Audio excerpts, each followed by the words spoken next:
I organised my yarn. I am more excited about this than an adult perhaps should be about having the ability to make a small neat corner of a room.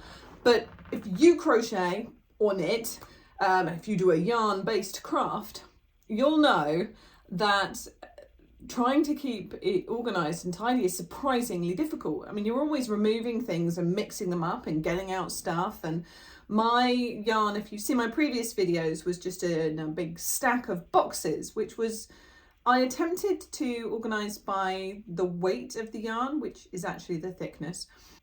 But when you keep things in boxes and bags, and that's what I was doing with current projects, it's really hard to not only stay organised and keep to your system, but also to make plans about what you can do with the yarn stash that you have, because you can't just look at it and visualise it. So I wanted mine to go onto shelves.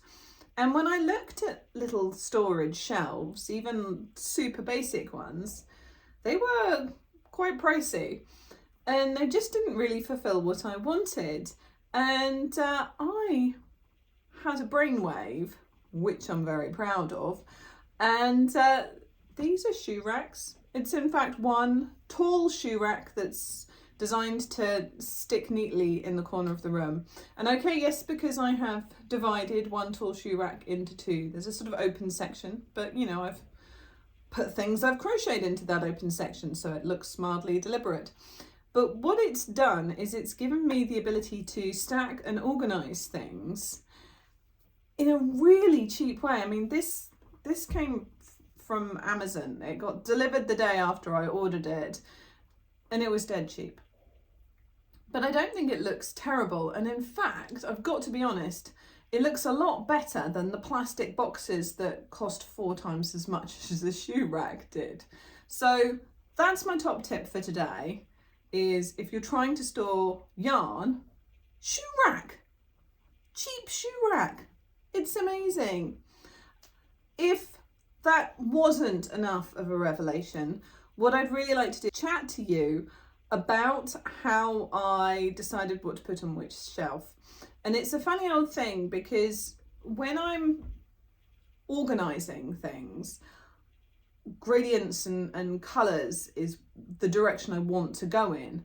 But because it's yarn, therefore it's for specific projects that require different weights of yarn, that is actually the sensible way to organise it. But what I found as I did that is I've sort of colour coded accidentally within the different types. So on the bottom here, that is my cotton yarns, and I've got 2 types of cotton yarns that I predominantly use. One of them's the Lily Sugar and Cream one,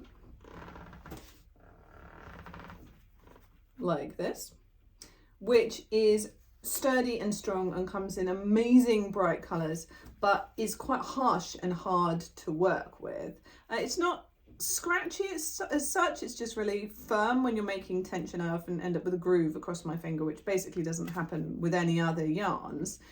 And then there's a different style of cotton yarn up here, which is the Creative Cotton brand. I am really pleased with this. It works up beautifully. I really like it. My only problem is that I haven't found it in bigger amounts than this. I will look harder. I haven't tried my best to look, but I'd like it in larger amounts, because you're going to run through that quite quickly, aren't you? But yes, so these all very similar tones. Was that because I picked very similar tones? Was it a coincidence? I know that this was deliberate because I planned them all together for sort of more natural projects that I've got in mind. But yeah, so super bright colours at the bottom, also cotton yarn, but less bright colours I stuck up there. And then in the middle, I've got the between tones. Now these are all an Aran or worsted weight. I think that says Aran. I think that's Aran as well.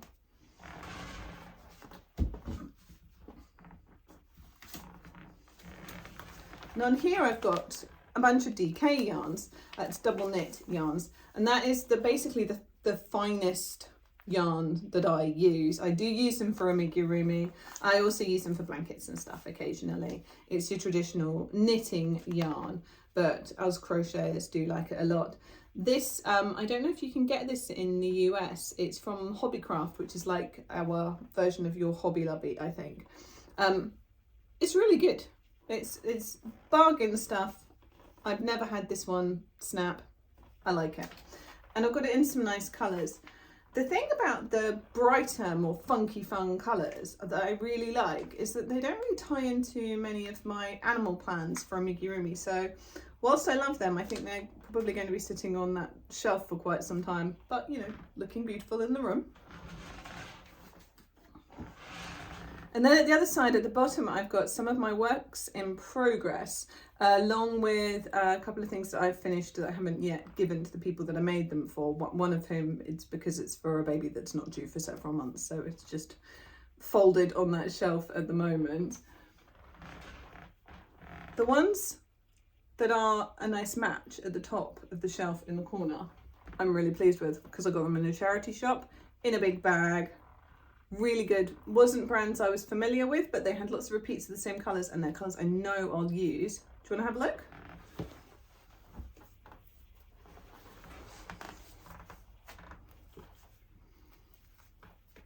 There's this one, which is like a flecked effect. I think that's going to be really good for some of the animals that I've got planned for amigurumi.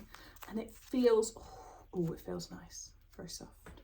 Do this when you decide if you like yarn. Nice and soft. And then this is a slightly firmer, but I love this colour, and I got several of them. And again, I think this is going to be really good for some of my crochet animal plans.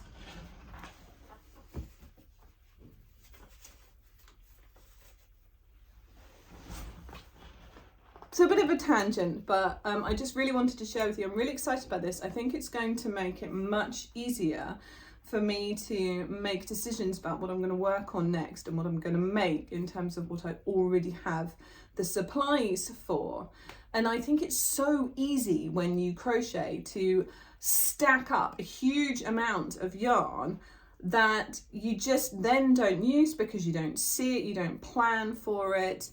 I have to be honest with you guys, there are 2 further plastic boxes that I have stored on a shelf, one of which has partial skeins, I still don't know, balls of yarn, cakes, hanks, all easier words to say.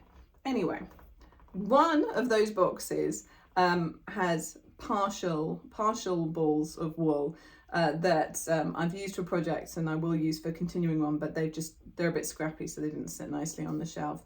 It's also got my big bag of yarn scraps in it, and things like stuffing, although I keep most of that downstairs, but stuffing, and I normally end up stuffing toys in front of the TV rather than in here in the evening. Just a thing, right? So safety eyes, general accessories basically, and the other box is almost entirely works in progress, and one of those, I'm so excited to show it to you when it's finished. It's a really big corner to corner blanket that I'm making for myself to go on my bed. I haven't made myself specifically anything in absolutely ages. Yeah, I'm really excited about that one, and it's this thick heavy wool, and it's going to be great. So, organisation. Being organised sounds boring, and probably is in the grand scheme of things a bit boring, but I think it's exciting because it means that you can work on your projects so much more easily, more efficiently. You can make snap decisions about making new stuff, you can make plans. It's awesome. And if you do it in the way that I've done it, it's really, relatively speaking, inexpensive to do, and it makes a big difference. And you know, clear desk, clear mind. I'm feeling a lot more in control now, and yeah, I hope that helps you out. What are you making at the moment? What's your crochet room like? Is it a mad explosion of things like mine was yesterday, or are you one of those people who has this amazing, envious ability to keep things neat and tidy all the time? Let's chat about it. I'll see you in the comments. Happy crocheting!